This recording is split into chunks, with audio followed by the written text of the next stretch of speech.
Get out the insurance cards, get out the copays. The office is open, my friends. Brought to you by drroto.com.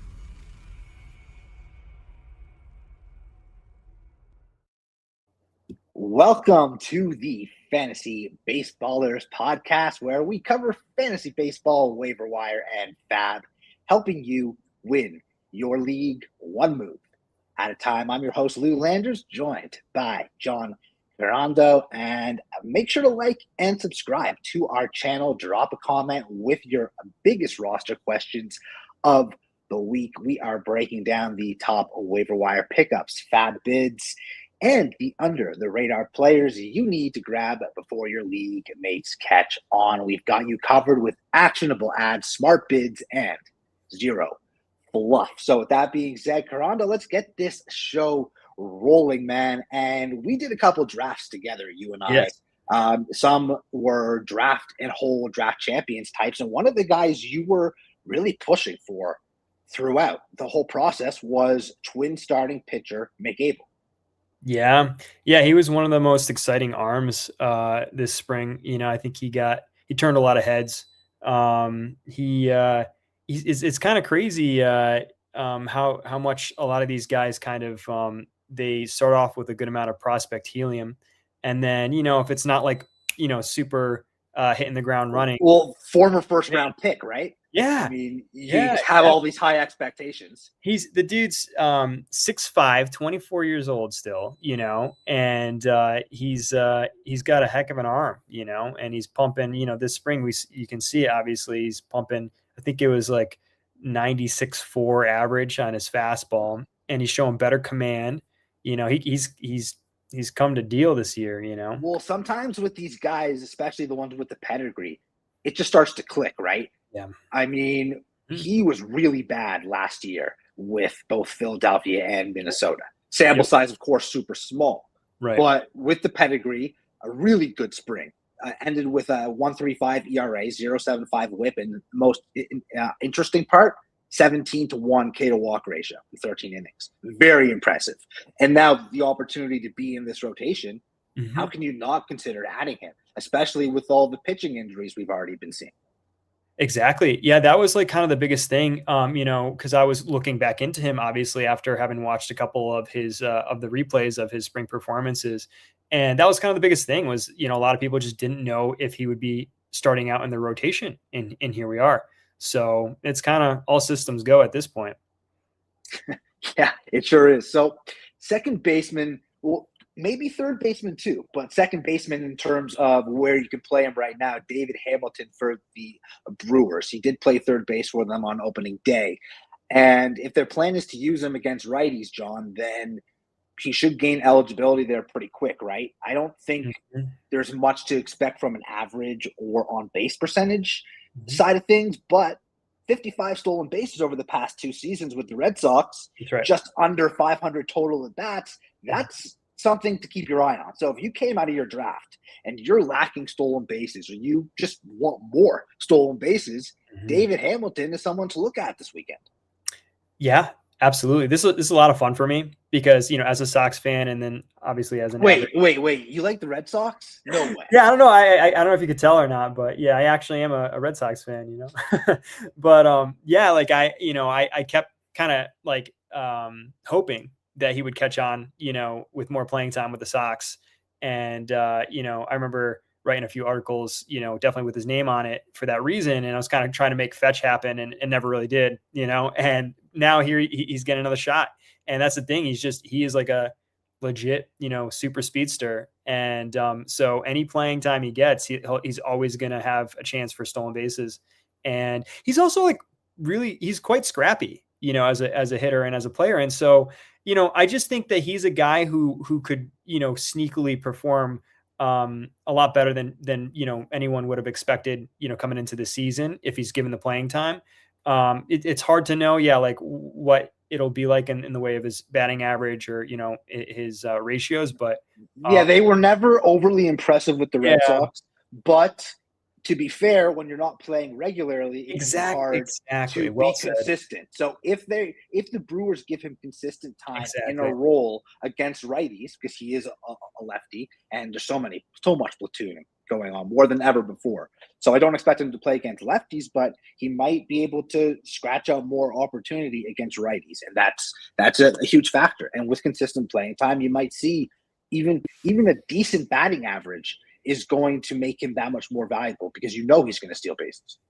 Absolutely. Yeah. I mean, real quick, that's such a phenomenal point to bring up. I think we just constantly get so kind of bogged down in the stats and in, kind of like what's going on right now, that we forget about the psychological kind of aspect to the game. And, certainly, like, if we look back, those of us, who have played sports, and like, for me as a goalie too, especially, maybe just in general, but it's like the reps you get is like paramount. Like you can't, expect yourself to be on your game if you're not getting enough reps. It's just like in any sport.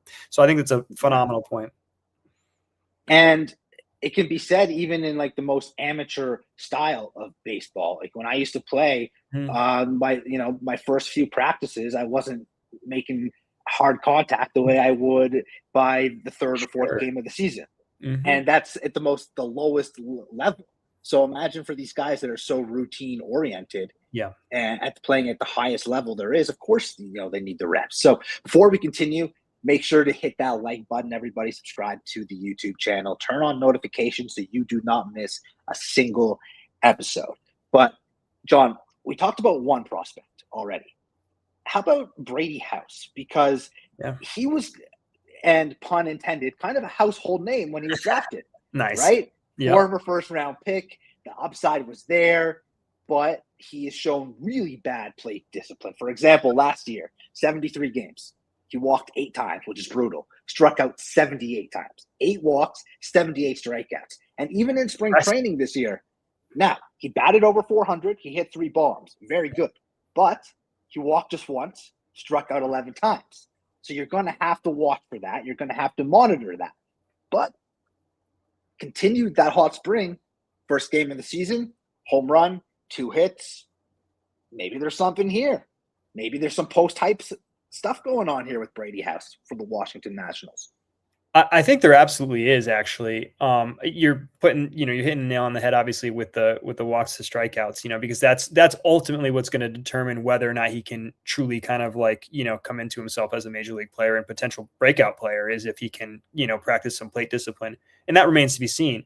But, he's got some upside, and, that's what we're looking for. You never know how it's going to break down, but, he's like, his 3 hits, in his first game, were, I wrote it down, they averaged 102 miles an hour off the bat. So when he hits the ball, he's got the talent. He's just got to practice some discipline. But I think the other thing, there's different ways to look at this. And this is part of why it's so tricky, is that with these young players, in a way, you kind of want them swinging away, right? Because now they're gonna that's, you kind of have to a lot of times learn the hard way.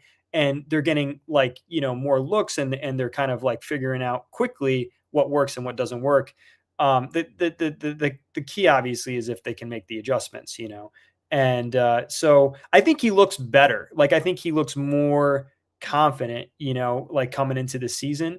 And that's good, and he has the talent. It's just going to be, like you said, like whether or not he can kind of learn to take the walks, Well, he's going to have to learn that at some point, you would think. Now, I mean, to be fair, maybe not the walks, but less strikeouts. Right? If he's not going to walk, at least put the bat on the ball more. Yeah. Because when he hits the ball, like you said, he's hitting it hard, man. He's smoking it. That exit velo is no joke. Yeah, for sure. And he's got, that lineup, is, it's going to be cool to see, this year, in action. So he's going to be part of that he's going to have a decent enough leash, to kind of get a feel probably pretty early on, whether he's a guy worth holding or not, I would say. I think so too. And it's certainly worth I would say something like a small bid. I wouldn't start going crazy. necessarily with him. Whereas for one of these next two guys, depending on how you came out of your draft with saves, you might want to place a bigger bid. So let's get into some closers. The first guy I actually have some interest in. The next guy is more of a backup bid to him, I think. We're on the same right? page there. Yep. Yeah. Okay. So Jordan Romano. Mm-hmm. So interesting because you look 2020 to 2023, probably one of, if not the best closers in the American League. Maybe not the best, but really damn good. And then injuries got to him in 2024. Went to the Phillies last year, was terrible. 8.23 ERA, 42 and 2/3 innings. Not going to get it done. So he signs with the Angels. Makes sense. The Angels will take anyone that might potentially turn into anything for them because nothing has gone right for them, right? Now, people initially thought, okay, Kirby Yates, Robert Stevenson, those are the two guys to look at for saves, but they're both on the injured list. So what do you know? Romano opens the season as the Angels closer. Only been one appearance, of course, but he locked down the save. Season opening win against the Astros. Allowed no runs. I think there was a walk and a strikeout mixed in there, but no runs. For him, I would call that a clean inning, a clean save. Yep. And maybe he settles into that job because right now there's not really anyone there to take it from him. Mm-hmm. Yeah, I totally agree. It's interesting. Romano, like you said, like he used to be one of the, like a household name in the way of closers. And I had him flagged coming into this year before those other two guys went down with injury, as like that as in he was the guy out of the group that I was most interested in. So this is interesting, even more interesting, obviously, now that he's has the role. And, with closers, that momentum matters, like probably more than anything. And he has the stuff.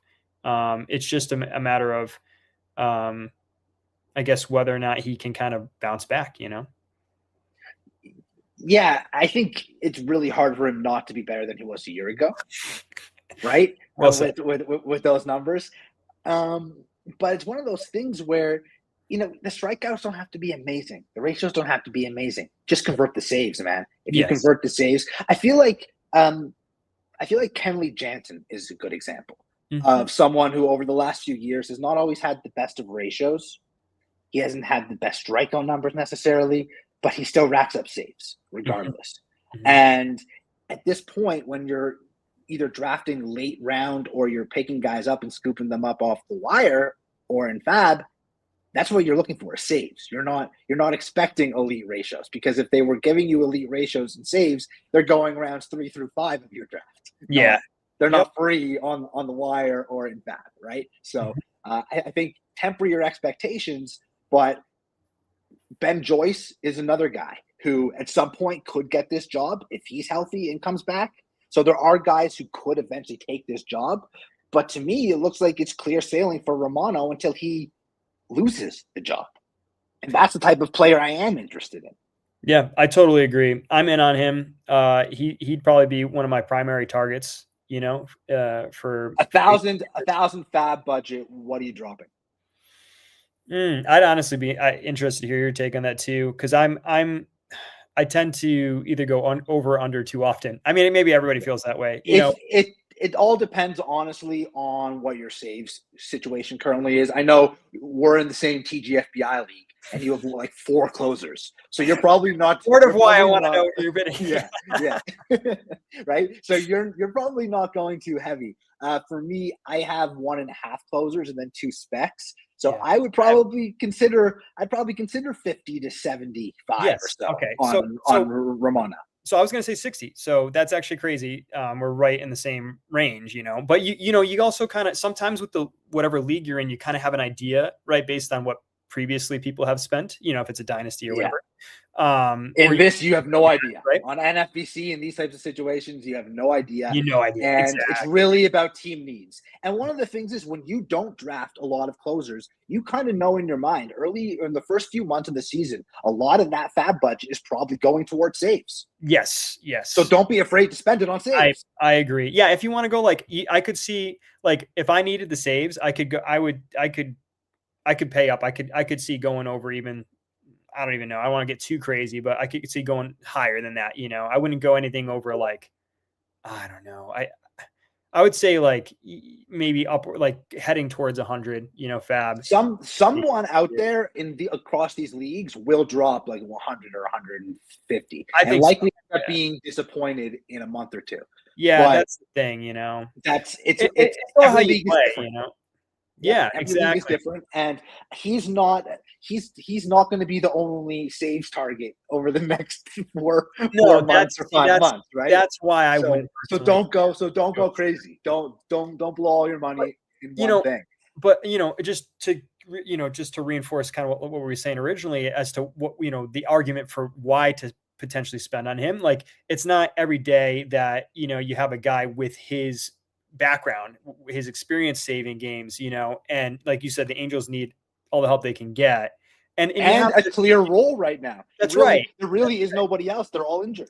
Yeah, so that's in the coaches' minds too. Like they're thinking about how he has the experience and he just nailed down the first save. Like that's in their minds as well. So that's what kind of it's like. Okay, that's why you and I are both interested in him in general. Yeah, and again, if you're looking for saves, there is someone you can kind of have as a backup bid, but maybe more in the 10 to 20 range. Mm-hmm. And I'd say 20 would be like a really big max. Like I wouldn't even consider going as low as 5 to 7, especially depending on what happens over the next few days too, before the actual bidding is processed. But Ryan Stanek with the Cardinals. So interesting because he used to be a really good pitcher when he was with the Astros. But the last few years have not been all that great. And coming into the year, there was Riley O'Brien, Matt Swanson, Jojo Romero, all expected to get save opportunities. Lo and behold, Cardinals get a save opportunity opening day. Ryan Stanek gets the opportunity. Is that going to be the case? I don't really think so. I think it really is going to be a mix and match for a while. I think the best arm out there is Swanson, if it matters. I think Romero and O'Brien are both going to get some opportunities as well. So don't go crazy with Stanek. But again, if you're looking for some saves, you want to take a shot, 5, 10, 12, 15 FAAB as a backup bid to Romano, it's a good place to be. Mm-hmm. Yeah, I'm totally with you. I wouldn't spend too much on Ryan. I just, obviously it's notable that he got the first save. I think it was probably something to do with the matchups, like you said. And it's going to maybe be like that. My guy was actually O'Brien, if I had to guess, but it's a really kind of a confusing situation. And that warrants a small bid usually, so to your point. Yeah. I personally have Swanson. He was one of my late round guys. And a guy that if you are looking for a potential guy who just has a good arm and is going to give you good ratios out there, maybe for a watch list type of thing, Matt Swanson is a guy to take a look at because I do think at the very least, even if he's not getting saves, he's someone I could plug in there, get my strikeouts, keep my ratios down. He does have a good arm. So just kind of someone out there for you all to kind of think about. And we do have some more players here to discuss. But again, I'm going to remind you to hit that like button, subscribe to the YouTube channel, turn on those notifications so you do not miss a single episode.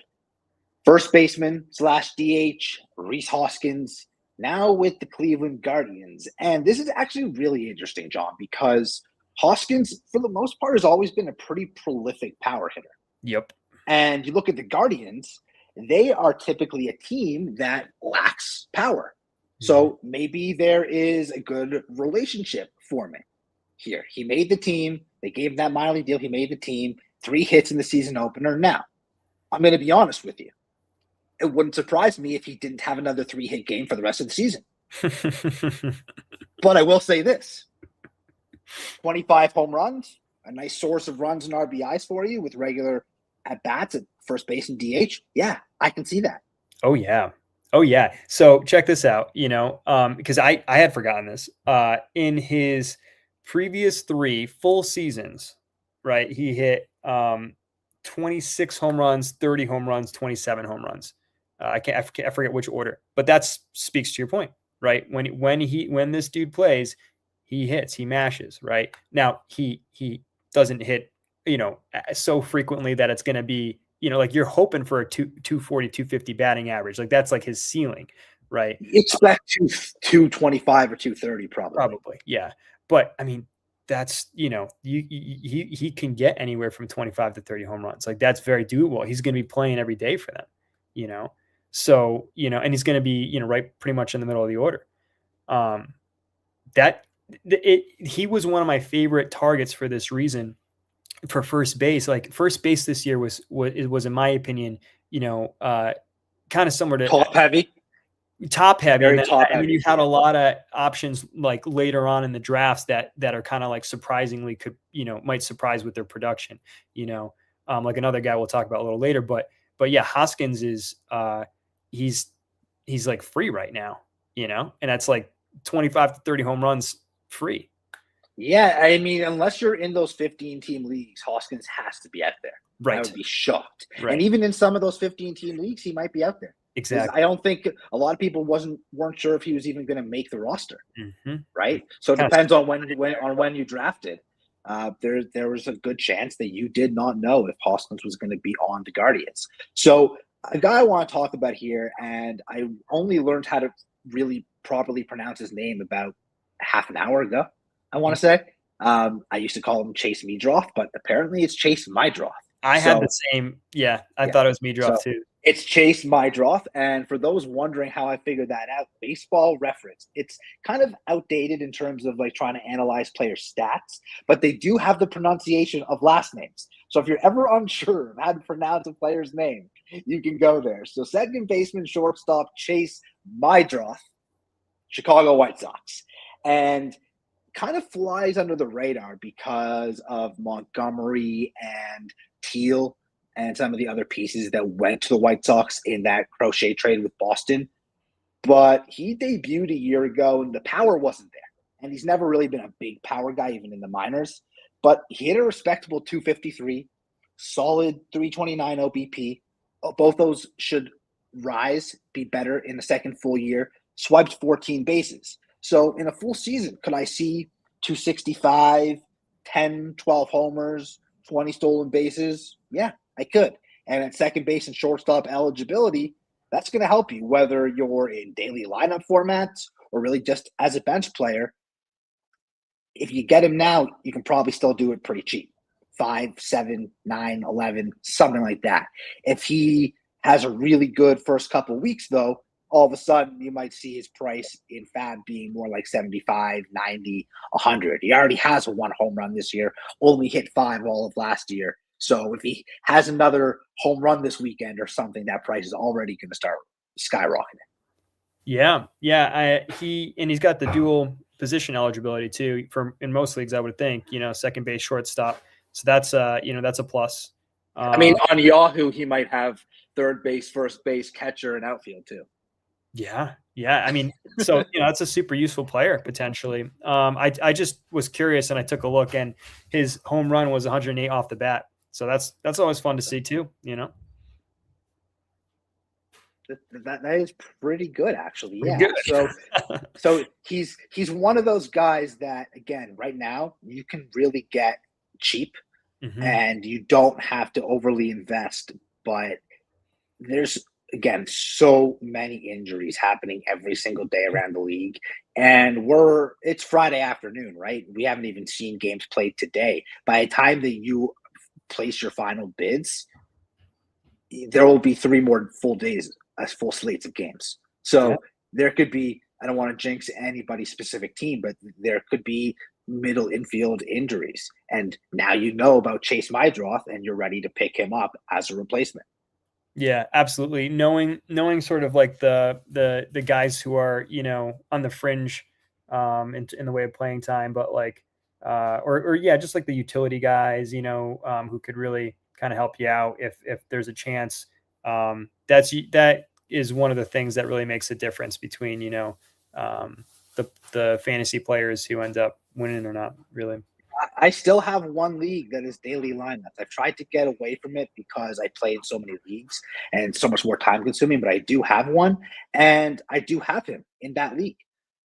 Specifically because there's times where guys are hurt, guys get days off, whatever it is. And now I can use him at second. I can use him at short. I can use him at middle. I can use him at util if I want. So He becomes a valuable player. I may only use him 20, 25 times during the year. but I have the option because of his positional eligibility and what he can do. So before we close things out here, I mentioned Swanson as someone that's on my watch list or someone I've already been rostering. Are there players you think you want to alert people to with regards to the watch list, whether it being 10-team, 12-team, 15-team league? Of course, it's league size dependent. But are there guys out there that people should maybe not be adding this week, but be keeping a watchful eye on? Yeah, sure. I can drop a few names that I think right now, and we can obviously, we'll always be updating this as we go forward in time. But, some guys that I'm kind of thinking about, or that I have kind of etched in the table, so to speak, Jake Bowers will be a good guy to kind of keep an eye on, how things shake out with his playing time and how he's doing, obviously. Victor Scott had a really good first game, and he's got, speed, a little pop. And so that'll be, another guy to keep an eye on and see how much playing time he's getting, how well he's doing. Luke Raley's another guy. Scott, by the way, Sure. is one of those guys that 15-teamers, he's basically very heavily owned, but those 10 or 12-teamers, Yes. very widely available. And Yep. especially in roto leagues. I mean, if you're playing head to head, he can win you a stolen base category that week. But in general, in a roto league, he's a guy that if he's out there, pick him up because you might be able to kind of keep him on your bench all season. A lot of people invested in Chandler Simpson. He's kind of like a poor man's Chandler Simpson at this point. Yeah, I totally agree. And, those are the guys that you're looking for, right? In those kinds of leagues where, maybe you have to fill a hole or whatever it is, or maybe the player's just doing really well. And power, speed. I mean, what better to look for, right? In a guy is potential, with either of those categories for a hitter. And then the last, so you mentioned Luke Raley though, so I do want to give you that opportunity to say anything on him that you have. Yeah, I mean, he's kind of just been like a reliable late round option for years now, because he plays, if I'm not mistaken, against righties, almost exclusively. And so a lot of times he kind of slips through the cracks, come draft day, or especially for shallow formats. But he's a guy who does pretty darn well when he's in the lineup, and he's been that way for a few years at least now. And so he's just another name that's worth knowing. Again, if you have to fill a hole in your lineup, or if you're in a deeper league and he's available, and kind of monitoring how he's doing. Because he's a pretty good hitter, for what he is. Yeah, and throughout the season, he's the type of guy that will end up being on like 3 or 4 different people's rosters in your league, probably because of that. There'll be a stretch where he's really hot. There'll be a stretch where you're lacking a corner or an outfielder or something.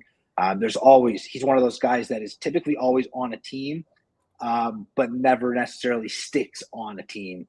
For an entire season, if that makes sense. Certainly not in the shallower leagues. In a deeper league, he could be more useful for a full year. Anybody else? Yep. Yeah. So this is my favorite, one of my favorite late round options, like it was for the drafts, and then still right now is a name absolutely worth monitoring, and that's Josh Bell. So another first baseman.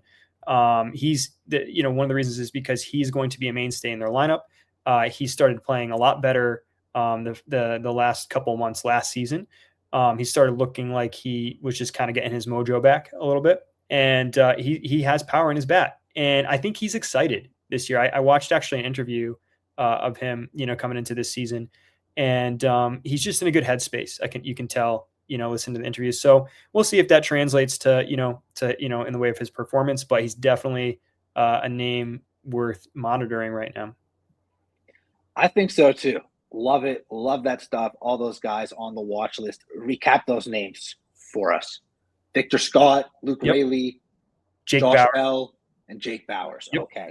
Josh Bell, Luke Raley, Victor Scott, and Jake Bowers. If you found this helpful, make sure to hit that like button, subscribe to the YouTube channel, turn on notifications so you do not miss next week's waiver wire targets and FAAB strategy. Of course, you can also post your comments during the show.